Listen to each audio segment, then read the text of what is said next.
this? Now, do you see the audience here? We got the lights not doing so. I do not. No, we do now. Oh, hey, how you doing? All right. Good. Okay, well,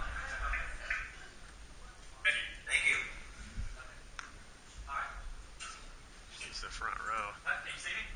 Yeah, I can see you. All right. Yeah, I can see how you doing. This is the I audience see for you. UCA. I'm just basically going to let you, I guess, do your background story kind of issue. Sure. So we just quite literally a few moments ago broke our new story, which is why I'm here in the Northeast. We just broke the story. It's literally going viral as I speak. If you check Twitter, of the Enroll America director in Texas. This is the Enroll America is a 501c3 group that was started with help from Kathleen Sebelius. This director was caught on tape talking to our reporter about leaking people's private personal information for political purposes. So we quite literally just broke this story a couple minutes ago. So that's why we're unfortunately just up here doing that. But I've been doing what I do in a major way for about 5 years. I started actually in college back at Rutgers University. I was surrounded by professors who were pretty hostile to my worldview and pretty hostile to the First Amendment. So I decided to start a student newspaper. We called it the Centurion, and I would do creative video investigations, video confrontations. And one of the first video investigations we did is we decided to launch a campaign to remove Lucky Charms, the breakfast cereal, on the ground it's racist against Irish people. And we actually succeeded.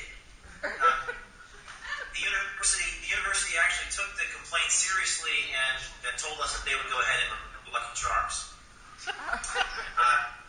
We were also surrounded by a lot of professors who were obviously socialists and worse. So I had a little section in the paper where I would publish their salaries, and some of their salaries were $250,000 a year at a state university. So I would put a picture of the car that they drove, like that they drove a Mercedes or a Bentley, and I'd have a little section of the paper I call it Lifestyle of the Rich and Marxist. All these video investigations and creative things that we did were basically geared around making them live up to their own principles. So we did a couple more investigations. We did something into Planned Parenthood, but the thing that really took off was the Acorn investigation, and that was about 4 years ago. I had never intended this to turn into what it has turned into. I was really about